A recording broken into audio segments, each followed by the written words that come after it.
भारतीय सिनेमा की tragedy queen जिन्हें वालिदैन यतीम खाने भेजना चाहते थे। 4 बरस की उम्र से जिदोजहद करने वाली माजबीन का बचपन कैसे गुजरा, माजबीन से मीना कुमारी बनने का सफर। मुंबई में दादा साहब फाल्के रोड के करीब एक बेढंगी सी 2 मंजिला इमारत है जिसके ग्राउंड फ्लोर पर दुकानें और बालाई मंजिल पर सिर्फ एक दरवाजे और एक खिड़की वाले रहायशी कमरे हैं। मुंबई में इस किस्म के कमरों को चाल कहा जाता है, जहां 5 से 7 अफराद पर मुश्तमिल कुंबे भी रहते हैं। इस इमारत के ऐसे ही एक कमरे में वो औरत भी रहती थी जिसका शुमार बाद में भारतीय सिनेमा की सबसे ज्यादा मशहूर और दौलतमंद खवातीन में हुआ। इस खातून का नाम मीना कुमारी है। आज भी अगर कोई सड़क पर जाकर किसी बच्चे से भी पूछे कि मीना कुमारी कहाँ रहती थी तो वो एक नीम शिकस्ता खिड़की की तरफ इशारा कर देगा। इस इमारत के करीब ही मुस्लिम बच्चों के लिए एक बड़ा सा यतीम खाना और सामने छोटा सा एक गैर मारूफ फिल्म स्टूडियो है जहाँ छोटी मोटी गैर अहम सी फिल्में बनती हैं। इस सड़क से गुजरते हुए सहाफी और कैमरामैन आज भी इस कमरे की तस्वीर बनाते और वीडियोस बनाते हैं जहाँ मीना कुमारी का बचपन गुजरा। एक रिपोर्ट के मुताबिक मीना कुमारी ने 1 अगस्त 1932 को जन्म लिया। बाज़ जगहों पर उनकी पैदाइश का सन 1933 दर्ज है। उनके वालिद का नाम मास्टर अली बख्श था। मीना कुमारी के वालिद अली बख्श मुत्तहिदा पंजाब के एक गांव भेरा में पैदा हुए थे। तक़सीम हिंद के बाद यह इलाका पाकिस्तान के हिस्से में आ गया था। अली बख्श को लड़कपन से ही मौसीकी से दिलचस्पी थी। वैसे तो उन्हें उर्दू अफसाना निगारी से भी शगफ था, लेकिन उसमें वो कोई खास कामयाबी हासिल नहीं कर सके। अपना मौसीकी का शौक पूरा करने के लिए वो दोस्तों के हल्के में बैठकर हारमोनियम बजाते और मुख्तलिफ गानों की धुनें उन्हें सुनाते। सिर्फ इस बिना पर ही वो भेरा नामी इस गाँव में मास्टर अली बख्श के नाम से खासे मशहूर हो गए। मास्टर अली बख्श के वालिदैन ने उनकी शादी उनके आबाई गांव की एक लड़की इकबाल बेगम से कर दी थी, जिससे उनकी 3 बेटियां पैदा हुईं। अली बख्श ने अपना और अपने खानदान का मुस्तकबिल संवारने के लिए मुंबई का रुख किया। खुशकिस्मती से उन्हें वहां जल्द ही रोजगार मिल गया। वो खामोश फिल्मों का जमाना था। अलबत्ता स्टेज ड्रामों में साजिंदों को स्टेज के नीचे या फिर दाएं बाएं कहीं पर्दे में छुपा कर बिठाया जाता था।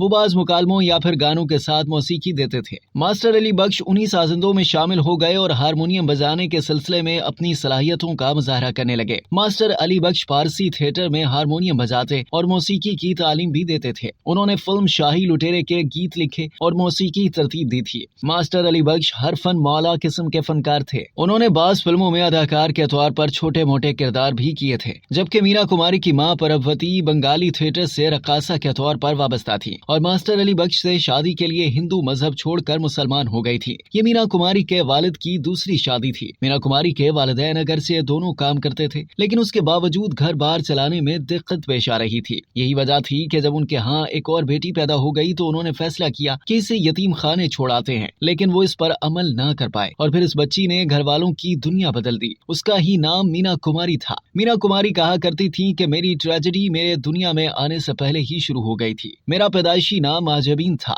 मैंने जब इस दुनिया में आंख खोली तो मेरे अपने बाप ने फैसला किया कि मुझे यतीम खाने में छोड़ दिया जाए। मरहूम अदाकारा ने कहानी सुनाते हुए बताया था कि मेरे वालिद के इस फैसले के सामने मेरी माँ ने भी सरे तस्लीम खम किया था, लेकिन फिर वो अपने इस इरादे से बाज रहे। मेरे वालिद औलादे नरीना के ख्वाहिशमंद थे। वो चाहते थे कि उनके यहाँ बेटा पैदा हो जो बुढ़ापे में खानदान का सहारा बने। फिर मीना कुमारी ने अपने वालिदैन और बहनों के लिए वो कुछ किया जो शायद कोई लड़का भी नहीं कर पाता। महजबीन सिर्फ 4 साल की उम्र में फिल्मों में काम करने लगी थी। इतनी कम उम्री में भी वो 2 शिफ्टों में 16 घंटे काम करती। रात देर गए घर पहुंचती तो बिस्तर पर गिर जाती। अभी इसकी नींद पूरी भी नहीं होती थी कि सुबह होने पर माँ इसे अगली शूटिंग के लिए तैयार करती और बाप इसे लेकर स्टूडियो पहुंच जाया करता। मीना कुमारी चाइल्ड स्टार के तौर पर उस वक्त की फिल्मों का लाजमी हिस्सा बन गई थी। 4 से तकरीबन 11 साल की उम्र तक वो चाइल्ड स्टार के तौर पर काम करती रही। कोई 14 साल की उम्र में उन्हें खास किरदार दिए जाने लगे।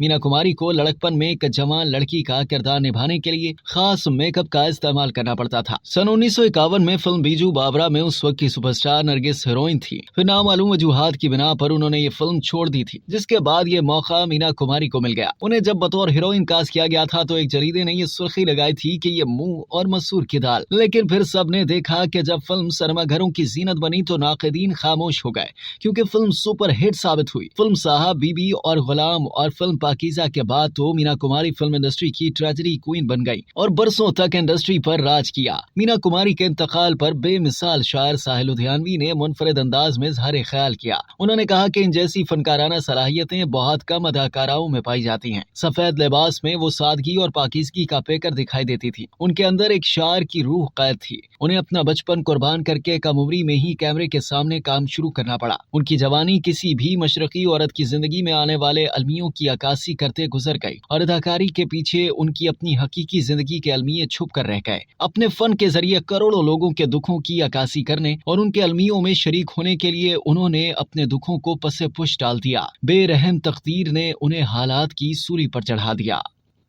अब तक के लिए इतना ही। मज़ीद जानने के लिए सब्सक्राइब कीजिए डेली जंग यूट्यूब चैनल और लाइक कीजिए डेली जंग फेसबुक पेज।